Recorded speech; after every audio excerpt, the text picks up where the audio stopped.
Bonsoir à tous, bienvenue dans votre émission, votre projet pour la Réunion. Il y a quelques jours, le leader d'un parti national, les Patriotes, quand je dis un parti national, c'est pas péjoratif, hein. C'est le parti au niveau national. Les Patriotes, Florian Philippot était à la Réunion. Malheureusement, on n'a pas eu l'occasion, les concours de circonstances ont fait qu'on n'a pas eu l'occasion de le recevoir sur ce plateau. On va recevoir deux responsables de ce parti à la Réunion, à la Réunion, je ne me suis pas trompé. Éric Marcelli, bonsoir. Bonsoir. Alors, Philibert, bonsoir. Bonsoir. Alors, j'allais dire d'abord, c'est quoi les Patriotes? Les Patriotes, c'est un parti, on va dire, souverainiste, qui aime leur pays, qui aime la France, et qui veulent mettre les valeurs en place, et surtout nos libertés qu'on a perdues. Alors, je vais être très littéraire dans mes explications. Quand on dit souverainiste, parce que celui qui est souverainiste en France, qui a créé un parti, qui est un chef de file, qui s'est présenté à une élection présidentielle, c'est Philippe de Villiers. Lui, on dit qu'il est souverainiste. On parlait aussi de Chevènement. Oui, aussi. De Gaulle aussi. Voilà. Donc, être souverainiste, ça veut dire quoi? Souverainiste, c'est être pour la priorité de son pays, de ses habitants, de ses citoyens. Ça ne veut pas dire être contre les autres pays. Ça veut dire on met d'abord l'accent sur notre pays. Alors, et surtout, on n'est pas des extrémistes. Et ça, je tiens à le dire, parce qu'il ne faut pas confondre avec certains partis qui, eux, sont vraiment extrémistes. Nous, on aime notre pays. Moi, j'aime la Réunion, j'aime la France. Et c'est pour ça qu'on veut défendre notre pays avec toutes les attaques qu'on subit, ne serait-ce uniquement par rapport à nos politiques qui nous méprisent totalement. Donc nous devons retrouver notre pays. Je vais mettre les pieds dans le plat et ça va vous faire sourire. Florian Philippot est issu d'un parti qui n'a pas été toujours bien regardé ou bien vu. Oui, mais il était chevènementiste aussi avant, tout au début. Voilà. Donc, je veux dire, juste pour rappeler qu'il est aussi issu du Rassemblement national qu'il a quitté sur un désaccord. Oui, le désaccord. Avec Marine Le Pen. Désaccord majeur, qui était le Frexit, et une position claire, justement, pour ne pas avoir des instances supranationales qui sont capables de décider à notre place. Alors, c'est sur ce point-là aussi qu'il faut mettre l'accent, c'est-à-dire que le Frexit, c'est sortir la France de l'Europe. Et on voit, depuis 1957, si je n'espère pas me tromper, la création de l'Union européenne. La France a quand même transféré une partie de ses pouvoirs. On va dire presque tout.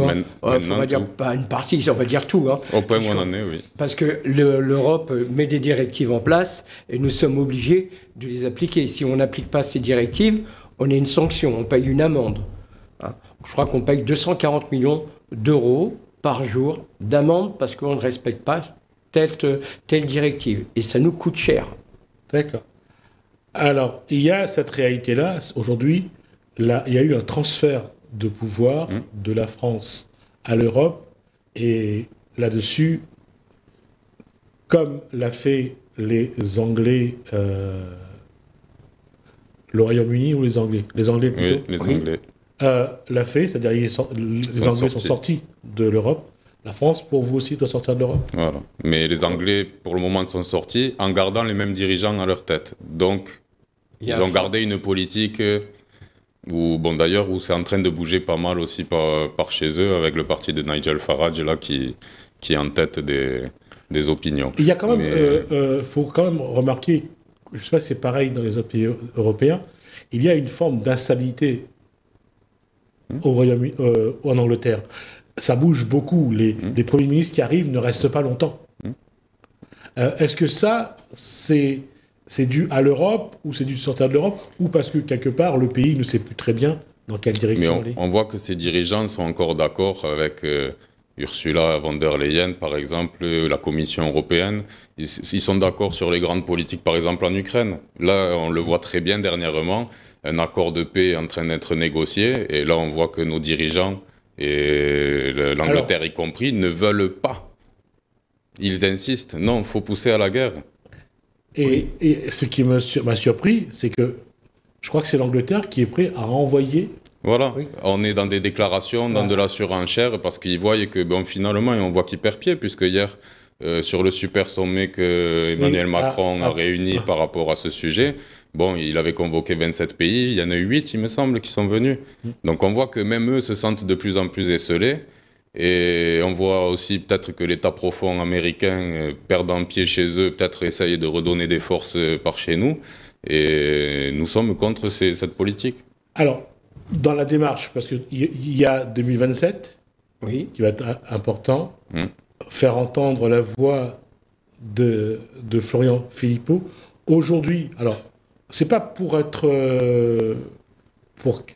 faire des amalgames, mais entre le RN, le parti d'Éric Zemmour, le parti de Florian Philippot, le parti de Philippe de Villiers, à un moment donné, ça fait quand même 4 partis qui est pour une France. Bon, pour le Frexit. Pour le Frexit, voilà.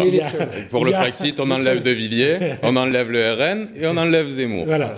Donc, il reste Florian Philippot. Voilà, et on a des positions au niveau de la société qui sont quand même assez différentes. Nous, on ne cherche pas à renvoyer des Mahorais à Mayotte.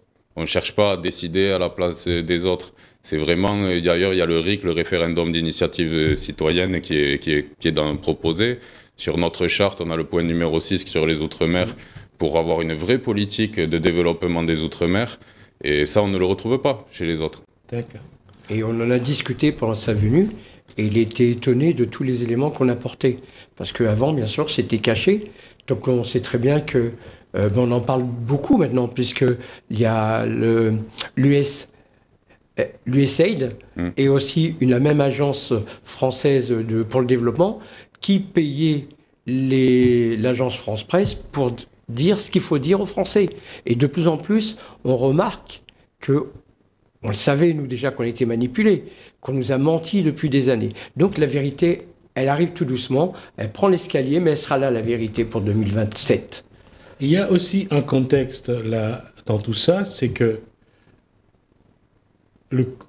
j'allais dire, il y a un contexte national, il y a un contexte européen, il y a un contexte international, et on le voit, il y a une montée, et je ne dirais pas, j'essaierai de peser mes mots, on voit dans les pays que les peuples essayent de se retrouver entre eux.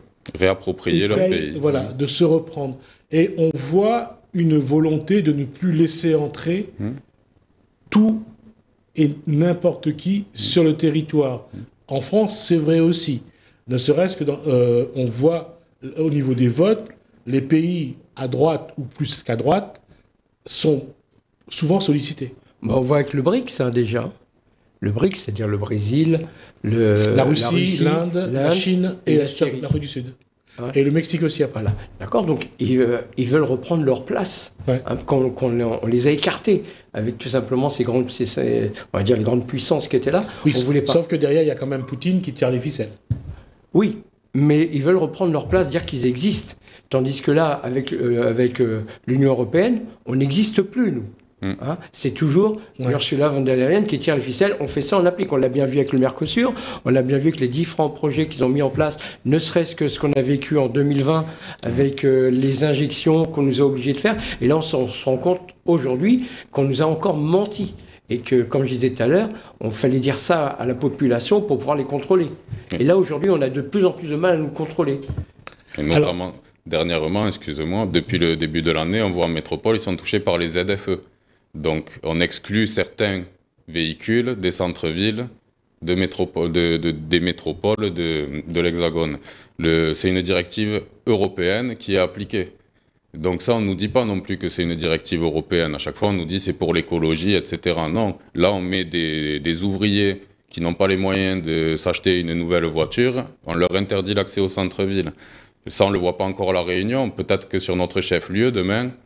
ça va arriver. Ça vient de suite, directement, c'est l'Union européenne. Autre directive européenne qui concerne les véhicules de plus de 15 ans, d'ici 2035, il me semble bien, n'auront plus le droit d'être réparés. Alors si on a une boîte de vitesse qui est cassée, ben tant pis, la boîte de vitesse, elle restera à la maison. Le véhicule, il sera détruit et on devra s'acheter un autre véhicule. Mais où est-ce qu'on va là? Vous avez... Florent Philippot a rencontré des Réunionnais à travers les différentes manifestations que vous avez organisées. Quelles étaient un petit peu les interrogations des Réunionnais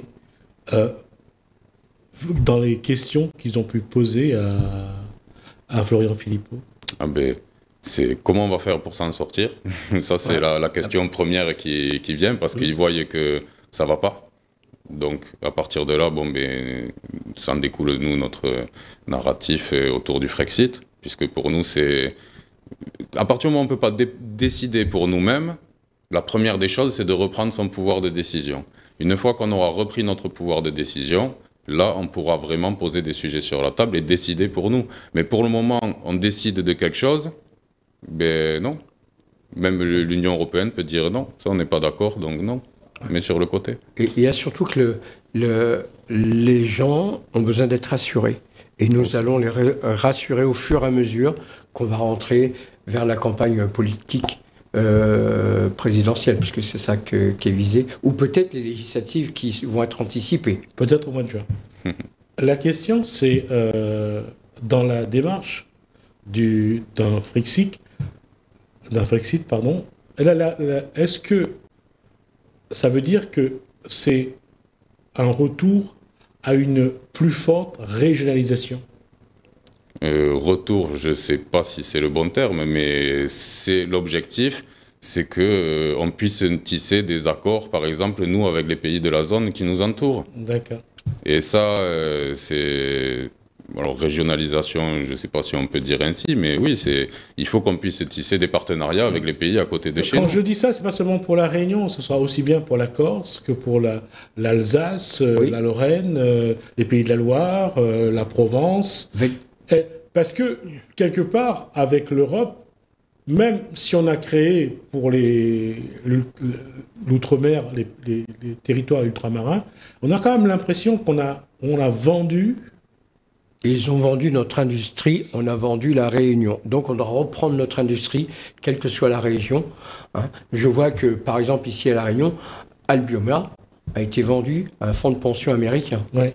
D'accord ? Donc on a perdu notre production énergétique. C'est plus pour nous. Le jour où Albioma s'en va, on n'a plus rien. Je vois par exemple les industries françaises, que ce soit l'automobile ou autre, ils sont partis dans d'autres pays. Donc il faudrait ramener tout ça en France. Même le textile. On faisait du textile aussi, il me semble bien, à La Réunion.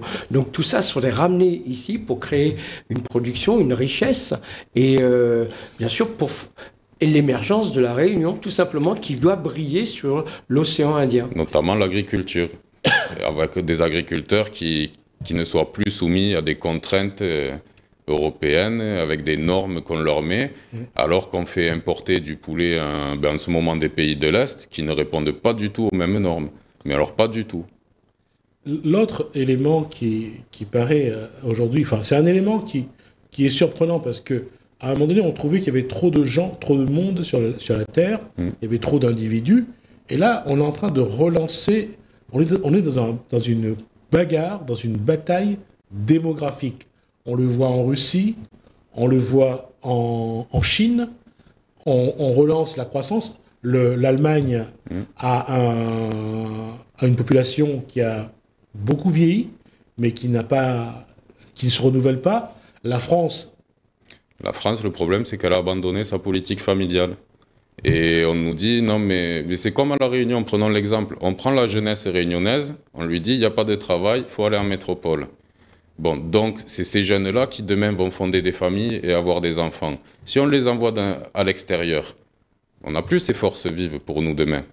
Et à côté de ça, on prend des travailleurs détachés qui viennent à La Réunion parce qu'eux ne trouvent pas de travail. Là, dernier exemple en date que j'ai, c'est en Italie. Je connais il y a une entreprise italienne qui est venue pour avoir un marché à La Réunion. Et quand je discutais avec l'ouvrier, il me disait, tu comprends, on n'a pas de travail en Italie, donc on vient à La Réunion pour en trouver. On marche un peu sur la tête, je pense.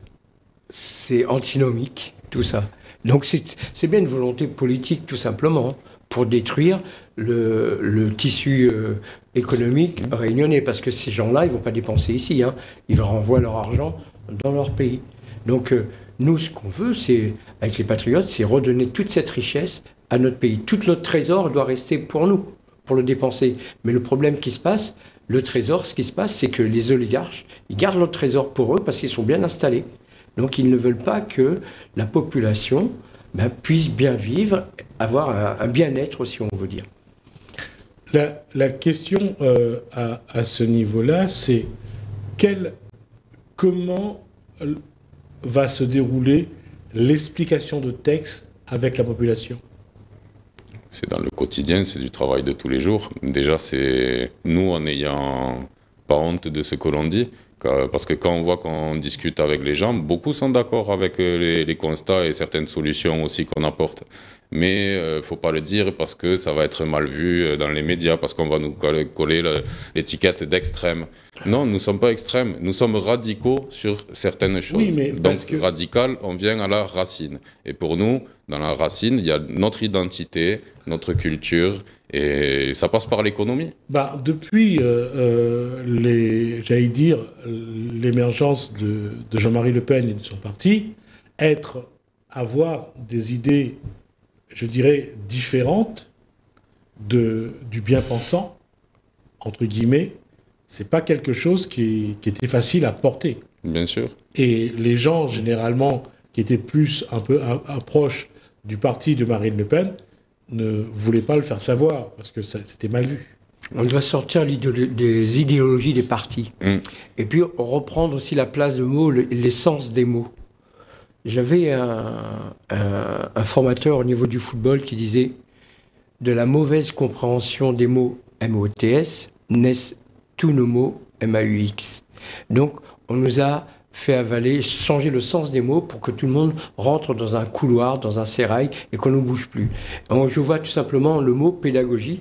La pédagogie, ça s'adresse à des enfants. Donc le gouvernement nous a toujours pris pour des enfants. Et nous qui sommes des adultes, qui faisons de la formation d'adultes, on doit dire ça, c'est de l'andragogie. C'est de la formation d'adulte. Donc l'adulte, il doit reprendre sa place et agir en tant que responsable. Arrêtons d'être des enfants, d'écouter les presses qui sont manipulées, aussi bien radio, télé et puis écrites, qui sont manipulées. Cherchons notre information à nous, notre vérité à nous, et construisons notre puzzle de manière à dire « Ah ben oui, ça c'est bon pour nous, ça c'est bon pour nous, ça je le prends pas ». Et ça sera bien pour tout le monde, et surtout pour nos enfants. Est-ce que, justement, la population, enfin, je pense qu'elle est aussi embarrassée, je crois qu'elle doit avoir un peu marre aussi de tout ce qui se passe. Mais est-ce qu'elle est prête, cette population est prête à entendre ce que vous dites? Oui, bien sûr qu'elle est prête à entendre, mais faut-il encore lui faire entendre? Il faut que ça arrive à son oreille. Et c'est à nous de continuer à faire ce travail-là, parce que on ne peut pas s'étonner d'avoir des personnes qui ne veulent pas que ce discours passe, parce qu'on touche à leurs intérêts, que ce soit à travers de subventions ou autres. Donc il faut qu'on continue à faire ce travail, et on le voit. L'évolution qu'il y a entre la dernière fois, Florian Philippot, quand il est venu en 2021, et là quand il revient en 2025, on voit que le parti a bien progressé et que les gens sont réceptifs à ce qu'on dit. Quelle démarche la section Patriote 974 va mettre en place pour aller vers les gens et aller expliquer la position du parti? La démarche est très simple, c'est comme l'a dit Philibert, c'est rencontrer les gens, faire des petites réunions café, de manière à ce qu'on soit des lucioles qui brillent et qui apportent cette nouvelle vision, ce nouveau paradigme, et non d'être resté dans son coin et puis dire « j'ai peur de faire ça ». Non, on sort à la lumière aujourd'hui pour apporter cette lumière de manière à ce que chaque citoyen puisse ouvrir les yeux et comprendre ce qui se passe. Éveiller la curiosité. Ouais. Ça veut dire que les gens sont prêts à assumer leur posture? Mais certains oui, d'autres ça ne les intéresse pas. Il ne faut pas se cacher, il y a des gens qui sont dégoûtés par tout ce qu'ils entendent avec la politique et de ce qu'ils voient.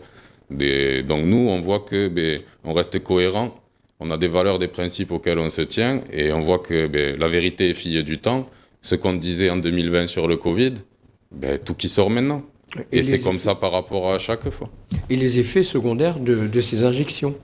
Donc, on voit bien que Pfizer a été, je crois, si je m'en souviens bien, emmené en justice. Plusieurs fois. Plusieurs fois. Aux États-Unis, il y a un État qui a condamné aussi. Qui refuse, qui est interdit, non, qui ne subventionne plus les écoles qui obligent le vaccin pour accéder à l'école. Donc, enfin, vaccin, injection. Il y a plein de choses qui se passent. Il y a plein de choses qui se passent en ce moment. Et comme je disais tout à l'heure, la vérité, elle arrivera. Et tout ce qui nous ont obligés à nous injecter, eh ben, on ne va pas les oublier, cela. Parce que normalement, un camarade médecin me disait qu'on doit vérifier si ça soigne, si les conséquences, et que ça guérit. Mais le problème, il est là. Le problème, il est là, c'est qu'on nous a balancé une injection sans avoir vérifié tout ça. Il fallait surtout, c'était plus une question économique, parce qu'il me semble bien qu'une injection... politique. Oui, c'était politique. Le pouvoir politique était aussi désemparé. Il voulait absolument avoir la solution miracle pour... Et on voit qu'avec Kennedy qui est arrivé au pouvoir, on voit les titres de presse en France qui sont tous anti-vax, alors que non. Il a dit, bon, il veut arrêter avec le scandale des opiacés, du fentanyl, et il est contre une injection, mais on est pour la liberté de choisir. Donc l'OMS, nous sommes contre l'OMS, l'OTAN et la CEDH, qui nous bloquent, qui nous empêchent d'être libres. L'OMS, c'est une organisation mondiale de la santé dont Ils ont nommé depuis un individu qui décide pour tous les pays. Oui. C'est pour ça qu'on veut en sortir. Souveraineté. Ouais. Et cette personne, il a sa fondation. D'accord, cette fondation qui subventionne l'OMS. C'est ça. Et notamment les médias aussi. Certains, pas tous. Voilà. Merci, Philippe. Je vous dirai plus tard si on est financé par ce monsieur. Non, merci Philibert, merci Jimmy. Des partenaires de 974, merci pour cet échange. On aura l'occasion de vous revoir parce que je suis en 2027, il y aura sans doute des choses à dire et de voir un petit peu aussi ces nouveaux partis qui sont décidés depuis quelque temps déjà, qui aujourd'hui sont de plus en plus dans la lumière et on ne les pointe plus du doigt.